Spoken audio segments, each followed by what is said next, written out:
स्वागत है आपका हमारे YouTube चैनल पे। दोस्तों, आज मैं आपके लिए जो वशीकरण लेके आई हूँ वो इतना सरल और इतना प्रचंड है कि आप सोचेंगे क्या सिर्फ ऐसे भी वशीकरण हो सकता है? इतना सरल, बिना किसी सामग्री से, सिर्फ एक मंत्र के माध्यम से।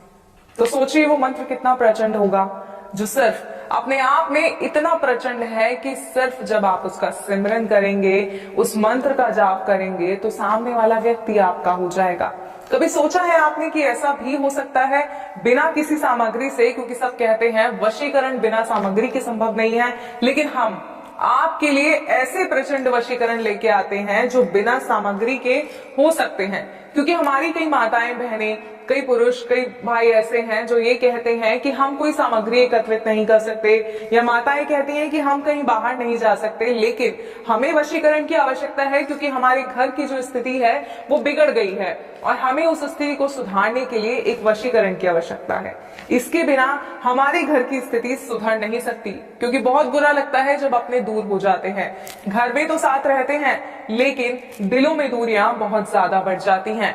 जी हाँ, अगर इन्हीं दूरियों को आप कम करना चाहते हैं, या आप एक ऐसे व्यक्ति हैं जो अपनी प्रेमिका से बहुत प्यार करते हैं, लेकिन आपकी प्रेमिका किसी और की तरफ आकर्षित हो रही है और आप नहीं चाहते कि वो किसी और से बात भी करे, वो ताउम्र आपकी होकर रहे, या प्रेमिका ऐसा नहीं चाहती अपने प्रेमी के लिए, तो ये वशीकरण जो है इन सभी के लिए प्रचंड वशीकरण है। इस विधि को ध्यान पूर्वक सुनिएगा, सही प्रकार से कीजिएगा।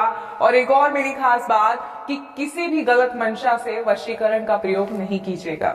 इसलिए वशीकरण विधि को करने से पहले कई बार सोच समझकर इस विधि को अपनाइएगा, मैं आपसे बार बार ये कहूंगी।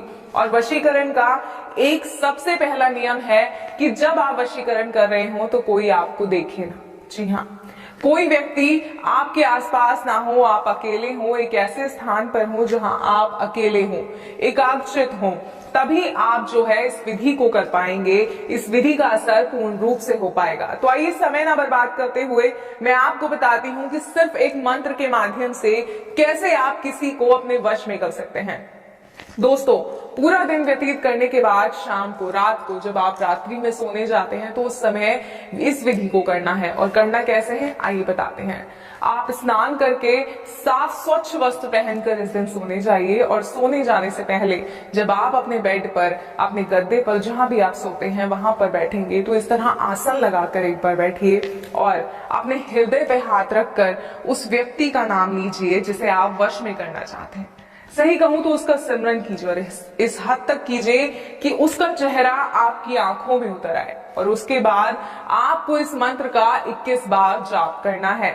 जैसे ही आप इस मंत्र का जाप करेंगे उसके बाद आप सो जाएंगे। सुबह जब आप उठेंगे तो आप देखेंगे कि वो व्यक्ति किस तरह पागल हो रहा है आपसे बात करने के लिए, किस तरह सिर्फ और सिर्फ आपकी सुनना चाहता है। अगर कोई माता है तो उनका बेटा सिर्फ उनकी आज्ञा मानेगा, किसी और की नहीं सुनेगा। अगर कोई पत्नी है तो उसका पति इस तरह उसके आसपास घूमेगा कि बस उसके सिवा दुनिया में कोई और है ही नहीं। अगर आप चाहते हैं ऐसा तो इस मंत्र को ध्यान पूर्वक सुनिए। और मंत्र है ओम नमो भगवते त्रिलोकचन मम वश्यम करु करु स्वाहा।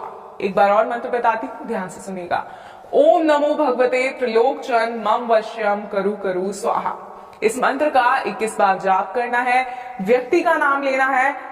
बात बहुत ध्यान से सुनिएगा कि हृदय पे हाथ रखकर ये पूरी विधि करनी है। कोई आपको देखेगा, इस बात का भी ध्यान करना है। और ये मंत्र आपको 7 दिन तक करना है, और 3 दिन के अंदर अंदर वो सदस्य आपके वश में हो जाएगा। लेकिन विधि को पूरा जरूर कीजिएगा। अगर वशीकरण समझने में कोई समस्या आ रही है तो आप स्क्रीन पे दिए गए नंबर पर कॉल